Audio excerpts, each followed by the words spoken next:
అందరికీ నమస్కారం. నేను రమ. ఈ రోజు మనతో ఉన్నారు ప్రముఖ ఆధ్యాత్మికవేత్త మరియు తంత్ర జ్యోతిష్యులు చింత రుక్మాంగదరావు గారు ఉన్నారు. మాట్లాడదాం. నమస్తే సార్. మాతృదేవోభవ, పితృదేవోభవ, ఆచార్యదేవోభవ. ఓం నమో మాందేశ్వరాయ నమః.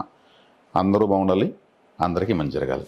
సార్, ఇన్ జనరల్గా ప్రతి రాశి వాళ్ళు కూడా నాకు ఈ లైఫ్ బాగుండాలి, గ్రహాలు యాక్టివ్ అవ్వాలి అనుకుంటూ ఉంటారు.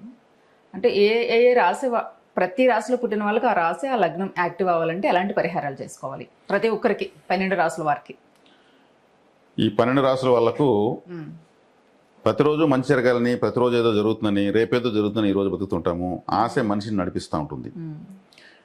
ఇప్పుడు కాలపురుష తత్వం అంటే లగ్నం నుంచి 12వ రాశి వరకు ఇది కాలపురుష తత్వం. లగ్నం అంటే మన తల, రెండవ స్థానం అంటే మన గొంతు, ఈ భుజాలు వస్తాయి. మూడవ స్థానం అంటే మన చేతులు, మన చెస్ట్ వస్తుంది, బ్రీతింగ్. నాలుగవ స్థానం అంటే మన యొక్క జీర్ణాశయము. ఐదవ స్థానం అంటే హార్ట్ వస్తుంది, ప్లస్ మనకు కడుపు కూడా వస్తుంది. ఆరవ స్థానం అంటే రైట్ సైడ్ కడుపు వస్తుంది, పొత్తి కడుపు అంటారు కదా. అంటే పొత్తి కడుపు అంటే ఇక్కడ నుంచి బొడ్డు కింద కూడా వస్తుంది. ఏడవ స్థానం అంటే జెనెటికల్ ఆర్గన్స్. ఎనిమిదవ స్థానం అంటే మనకు ఆ కింది భాగము. తొమ్మిదవ స్థానం అంటే తొడలు. 10వ స్థానం అంటే మోకాళ్ళు. 11వ స్థానం అంటే ఈ కాళ్ళు, పిక్కలు. 12వ స్థానం అంటే పాదాలు. కాలపురుష స్వరూపము. ఎక్కడ ఏ రాశి డ్యామేజ్ అయి ఉంటుందో ఆ పార్ట్ బాగాలేదని ఆటోమేటిక్ చెప్తాం. ఏ రాశి డ్యామేజ్ అయి ఉంటుందో లగ్నం నుంచి వాళ్ళకి ఆ పార్ట్ బాగాలేదు అని, నిజమే అండి మాకు అక్కడ ప్రాబ్లం ఉంది అంటారు. ఏది బాగుంటుందో అక్కడ స్ట్రెంగ్త్ ఉంటుంది అని అర్థం. అంటే ఇప్పుడు ప్రతి ఒక్కరూ యాక్టివ్ కావాలంటే, అంటే ఏ లగ్నం కావచ్చు, ఏదైనా కావచ్చు, ఏ రాశి ఎట్టున్నా కావచ్చు, ఇక్కడ ఒక ఫార్ములా, ఒక సూత్రం ఏంటంటే, తనకు లగ్నం అనుకోండి, వెనుక ఒక రాశి ఉంటుంది 12వ రాశి, అదే చివరి రాశి. తర్వాత ఇంకోటి, అది 2వ రాశి. ఈ 2, 12 యాక్టివేట్ చేస్తూ ఉంటే వీళ్ళకి అద్భుతమైనటువంటి పుణ్యము లభిస్తుంది, సంపద, పేరు, ప్రశ్నలకు లభిస్తాయి. 12వ స్థానం వ్యయం కదండి, నష్టం కదండి అంటే, వ్యయాన్ని వ్యయం చేస్తేనే ఆదాయం వస్తుంది. మీరు డబ్బును ఖర్చు పెడితేనే ఆదాయం మళ్ళీ వస్తుంది. ఖర్చు పెట్టకుండా ఉంటే ఆ డబ్బు పెరగదు, మీకు కొత్త ఆదాయం రాదు. ఖర్చు పెట్టాలి. ఖర్చు పెట్టాలంటే ఇప్పుడు మీరు విన్ భక్తి ఛానల్ మీది కెమెరాస్ కోసం ఖర్చు పెట్టారు, ఈ సోఫాస్ కోసం ఖర్చు పెట్టారు, ఇక్కడ అన్నిటికీ ఖర్చు పెట్టారు, ఆదాయం వస్తుంది. అంటే వ్యయాన్ని సద్వ్యయం చేస్తే ఆదాయం వస్తుంది, లేకపోతే రాదు. అంటే ఎలా ఖర్చు పెట్టాలి, వ్యయాన్ని ఎలా వ్యయం చేయాలి అనేది ఇక్కడ. అదే 2వ స్థానం ఆదాయము, 12వ స్థానం ఖర్చు.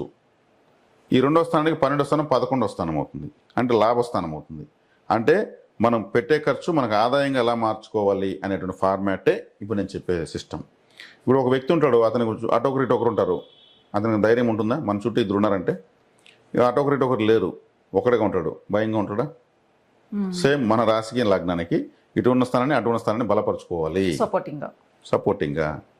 ఇప్పుడు దీనికి ఉదాహరణగా నేను జయలలిత గారి జాతకం చెప్తాను. తమిళనాడు మాజీ సీఎం. ఆమె మిథున లగ్నం, సింహరాశి, పవర్ఫుల్ లేడీ. మిథున లగ్నానికి 1000 స్థానం ఏది? వృషభ రాశి. వృషభ రాశికి అధిపతి ఎవరు? శుక్రుడు స్త్రీ కారకుడు. మిథున లగ్నానికి 2వ రాశి ఏది? కర్కాటక రాశి. కర్కాటక రాశి స్త్రీ రాశి, చంద్రుడు కాబట్టి 2 స్త్రీ రాశుల మధ్యలో ఆమె లగ్నం ఉంది. సింహరాశి కదా, సింహరాశికి వెనుక రాశి ఏది? కర్కాటక రాశి, వ్యయం, స్త్రీ రాశి. సింహరాశికి 2వ రాశి కన్యారాశి. కన్యా అంటేనే స్త్రీ. అంటే ఆమె లగ్నము రాశి రెండు కలిపి 2 స్త్రీ రాశుల మధ్యలో లగ్నం ఉంది, 2 స్త్రీ రాశుల మధ్యలో రాశి ఉంది. జయలలిత అంటే ఎవరికి తెలియదు, అక్కడ అమ్మ అంటే తెలుసు. ఆమె చనిపోయినా అమ్మ రూపంలో బతికే ఉంది. ఆమె చేసింది ఏం చేసింది? ఒక ఆడబిడ్డ పుట్టిందంటే ఆమె అమౌంట్ అకౌంట్లో ఇస్తుంది. ఆ అమ్మాయి స్కూల్కి బయలుదేరంటే చదువు మొత్తం ఫ్రీ, సైకిల్, మళ్ళీ కాలేజీకి వస్తే స్కూటీ కానించి.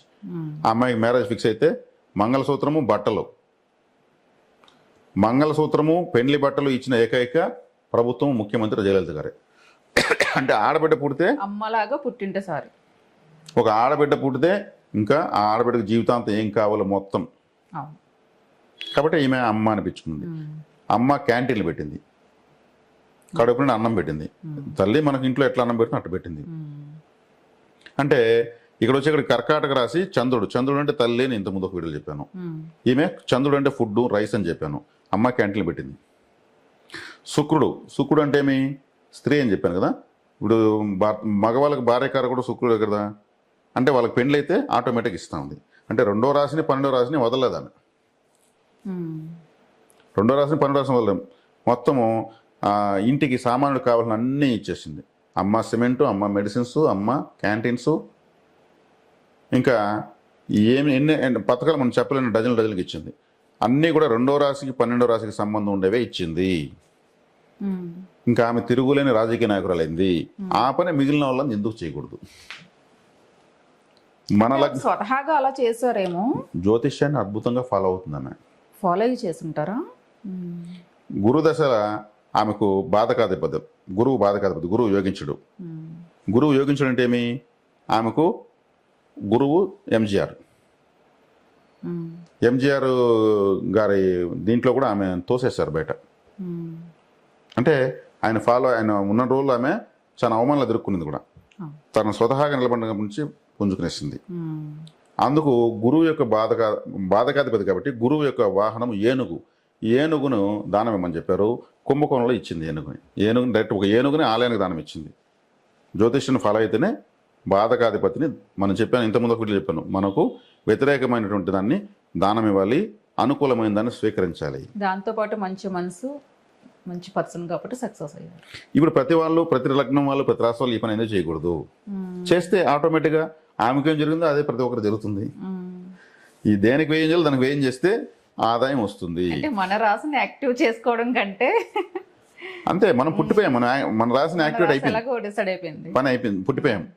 దీన్ని యాక్టివేట్ చేసి ఇప్పుడు మనల్ని యాక్టివేట్ చేసుకుని ఏమొస్తుంది తెలుసా? అంటే బ్యాటరీ ఫోన్ని 200% ఛార్జింగ్ పెడితే ఉబ్బిపోయి పేలిపోతుంది. కాబట్టి ఈ పక్కన స్థానాన్ని ఇటువైపున స్థానాన్ని బలపరుస్తుంటే మనం అన్ని అనుభవిస్తాం. ప్రతి ఒక్కరు కూడా వాళ్ళ రాశికి అటు ఇటు ఉన్న రాశులను బలపరుస్తూ ఉంటే సుఖం పెరుగుతుంది. 12వ స్థానమే సుఖము. అయిన సైన భోగస్థానం అంటే బెడ్రూమ్. 12వ స్థానం అంటే ఎంత కష్టపడినా వచ్చి హాయిగా నిద్రపోవాలి కదా. నిద్ర కన్నా మించిన సుఖం ఏముంది? అంతే కదా. కాబట్టి అది కూడా నిద్ర కూడా లేదు ఇప్పుడు జనాలకు. సరిగ్గా నిద్ర కూడా పట్టడం లేదంటే, ఫ్రీగా వచ్చి నిద్రే రావడం లేదంటే 12వ స్థానం వీక్గా ఉందని అర్థము. నిద్ర ఎప్పుడు సరిగ్గా పట్టదో, తినది అరగదు, తినది ఎప్పుడు అరగదో, శక్తి పెట్టదు. ఆ నిద్ర మత్తుతో రేపు చేసే పనులు సక్రమంగా చేయము. ఒక నిద్ర అనేది సరిగ్గా లేకపోతే జీవితం మొత్తం కొలాప్స్. అంటే 12వ స్థానం ఎంత ఇంపార్టెంట్ అసలు? నిద్ర చాలా అవసరము. కాబట్టి బెడ్ కంఫర్ట్స్ చాలా ఇంపార్టెంట్. అది ఫ్రీగా వస్తుంది. సగం జీవితం దానికి 12వ స్థానానికి వదిలే దేవుడు. అంతే కదా మరి. కాబట్టి ఎంత ఇంపార్టెంట్, దాన్ని యాక్టివేట్ చేయాలి కదా. కాబట్టి 12వ రాశి ఏదవుతుందో ఆ రాశి కారకత్వానికి సంబంధించిన దానిపైన ఇన్వెస్ట్మెంట్ చేయడం వల్ల, లేదా దానికి సంబంధించినటువంటి సేవ చేయడం వల్ల అది బలపడుతుంది. పేరు ప్రతిష్టలు, మహారాజ యోగం కలుగుతుంది. ఇంతే జ్యోతిష్యము. 2వ స్థానానికి సంబంధించినటువంటి దాన్ని కూడా బలపరచాలి. ఇప్పుడు జయలలిత 2వ రాశి స్త్రీ. చంద్రుడు, అమ్మ క్యాంటీన్లు పెట్టింది. చంద్రుడు అంటే తల్లి, అమ్మ అనిపించుకున్నది. 12వ రాశి శుక్రుడిది. రైతులకు పశువులు ఇచ్చింది. వెనుక రాశి వృషభ రాశి. వృషభం అంటే ఎద్దే కదా. పశువులు ఇచ్చింది, మేకలు ఇచ్చింది. వాళ్ళందరికీ ఆధారం చూపించేసింది. అందుకే అన్ని విధాలు అమ్మాయింది. కన్యారాశి సింహరాశి 2వ రాశి. కన్య అంటే ఏమి? పెళ్లికి వచ్చిన అమ్మాయి కదా. ఆమె పెళ్లి ఫిక్స్ కాగానే మంగళసూత్రము, పట్టు వస్త్రాలు పంపించింది. ఎంతమంది, ఎన్ని వేల మంది రాష్ట్ర వ్యాప్తంగా పెళ్లిళ్ళు చేసుకున్నారు. ఎంత పుణ్యము.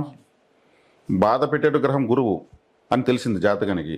గురువుకు సంబంధించినటువంటి జంతువు ఏనుగు. ఏనుగుని ఒక ఆలయానికి గిఫ్ట్గా ఇచ్చింది. ఎంతమంది రాజకీయ నాయకులు ఏనుగుని గిఫ్ట్లు ఇచ్చారు? ఆ యోగం కూడా ఉండాలి కదా.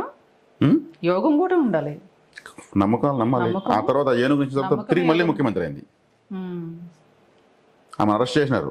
అప్పుడు కుంభకోణంలో కోనేట్లో స్నానం చేసి అక్కడ ఏనుగుని గిఫ్ట్గా ఇచ్చింది. జాతకాన్ని ఫాలో అయింది. కాబట్టి బాధ పెట్టేదాన్ని ఏం చేయాలి? దానం చేయాలి. ప్రతి ఒక్కరు కూడా వాళ్ళ జాతకంలో. ఇప్పుడు ఉదాహరణకు ప్రతి ఒక్కరు వాళ్ళ లగ్నానికి 2వ స్థానంలో ఉన్నటువంటి 12వ స్థానంలో ఉన్నటువంటి రాసులకు సంబంధించిన దేవతను పూజిస్తే కూడా చాలు. ఆలయాలు ఉంటాయి. ప్రతి రాశికి వెనక ముందు రెండు రాసులు ఉంటాయి. ఆ రాసులకు సంబంధించినటువంటి ఆలయాలు ఉంటాయి. ఉదాహరణకు మనము ఏ లగ్నం తీసుకుందామంటే మేషం తీసుకుందాం. మేషం రాశి లగ్నం తీసుకుందాం. 2వ స్థానము శుక్రుడిది. శుక్రుడు లక్ష్మీదేవి. 12వ స్థానము గురువుది. గురువు స్థానం అంటే గురువుల ఆరాధన. ఇప్పుడు మేషరాశికి గురువు భాగ్యాధిపతి, శుక్రుడు ద్వితీయాధిపతి, ఇద్దరు ధనకారకులే. లిక్విడ్ క్యాష్ అంతా శుక్రుడు, పెద్ద మొత్తాలంతా కూడా లక్షల కోట్లంతా గురువు. చిన్న మొత్తాలు ప్రతిరోజు వచ్చే ఆదాయంతో పెద్ద మొత్తాలు తయారవుతాయి. కాబట్టి శుక్రవారం రోజు లక్ష్మీదేవి ఆలయానికి, గురువారం రోజు ఏదైనా గురు దక్షిణామూర్తి కానీ ఇంకేదైనా దత్తాత్రేయ ఆలయానికి వెళ్తా ఉంటే మధ్యలో ఉన్నటువంటి ఈ రాశి వాళ్ళు సంపత్కరం అవుతారు. అంటే ఇటువైపు ఉన్న రాశి యొక్క దేవతా పరిహారం తీసుకున్నాము, వెనుకున్న దేవతా పరిహారం తీసుకున్నాము. ఇప్పుడు వృశ్చిక రాశి అనుకోండి, 2వ రాశి గురువు, వెనుక రాశి తులారాశి శుక్రుడు. ఇక్కడ కూడా లక్ష్మీదేవి ఆలయము గురువు ఆలయము వచ్చింది. ఇప్పుడు 12కి ప్రతి రాశికి లగ్నానికి 2 రాశులు చూసుకుంటూ వస్తే చాలు. తులారాశి అనుకోండి, 2వ రాశి వృశ్చికం, సుబ్రహ్మణ్య స్వామిని ఆరాధించాలి. వెనుక రాశి కన్యారాశి, కన్యాకుమారి, వాసవి కన్యకా పరమేశ్వరి, తమిళనాడులో కన్యాకుమారి, ఈ ఆలయాలకు వెళ్ళొచ్చు. మేము వెళ్ళలేము, నువ్వేం చెప్పేస్తావు అంటారు. కన్యా అంటే పెండ్లిడికి వచ్చిన అమ్మాయిని అర్థం. పేదింటి పెండ్లిళ్ళకి వచ్చిన అమ్మాయిలకు పెండ్లిళ్ళు కుదిరితే మేమంతా సహాయం చేయండి.